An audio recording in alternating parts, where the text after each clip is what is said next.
Hello, this is our iterative design process for our retractable dome pavilion. Our first iteration had a basketball design starting from a central node that expands outwards.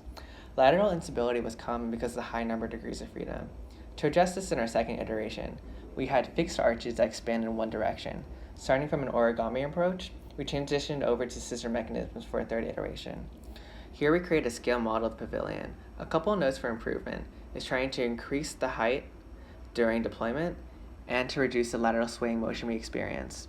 To do this, we switched from angled scissors to more vertical ones to add more structural stability.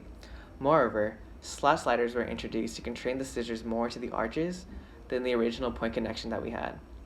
From these drawings, the linear shape of the curve resembles more of a triangle instead of the curve that we wanted, and the vertical height of the sliders displays clear aesthetic issues. These problems were later addressed in the final model. To have a more aesthetic curve, we doubled the scissors. This also allowed us to minimize the height of the slider slots, as you can see through these detailed drawings. This rendering shows the pavilion with its final fabric covering. This animation depicts the deployment and compression of our final linkage mechanism. The construction of the pavilion called for many CNC cuts and a sequenced construction process. Luckily, everything went smoothly, and our pavilion can be easily deployed and compressed. Thank you, and this was a retractable dome pavilion.